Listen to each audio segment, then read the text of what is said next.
Hey there everybody, Adam here with XLaser with another episode of QBuilder. Today we're going to do one of my personal favorites. It's this really neat interlocking sort of sweeping effect. So I'm going to locate my fixture and I'm going to pull up my personal favorite gobo, which is this 320 degree lines. Honestly, it's very simple, not really a big deal. One of the fun things that we can do with this though is we can go ahead and give it a wave. And a radial sine wave is the way I like to go with this one. Now we can apply a amplitude of about 60% and a traverse speed.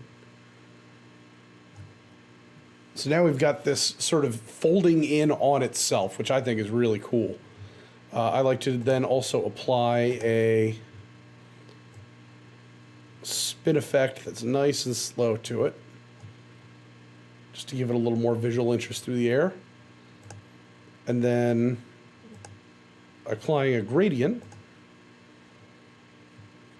I'll do a radial gradient.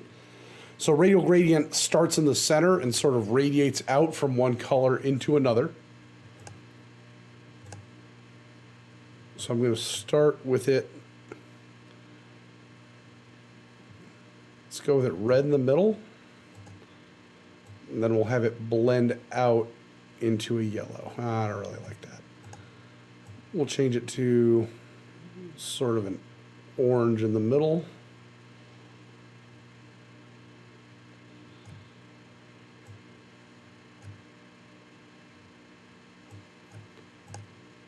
And we'll have that radiate out into,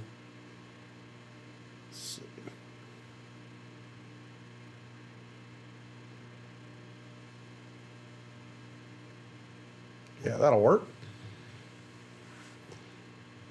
So you can see that the color effect right now is happening before the waveform effect. All I have to do to move that around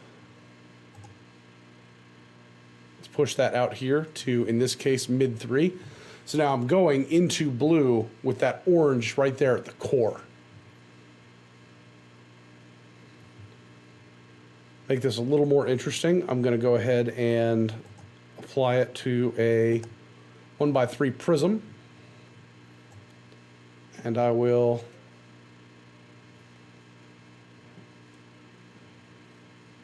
rotate those a little bit so that they're not quite, there we go. So now we've got the orange on the center one, and then the outer ones are blue except for where they cross over and you get that little bit of overlap.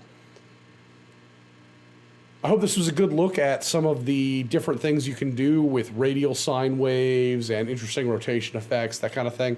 You can see that there are literally just billions of ways to combine these. Make something cool, send us a video, we'll send you some free stuff because we'd love to see the kinds of cues that you guys are making. Thanks, and I'll see you next time.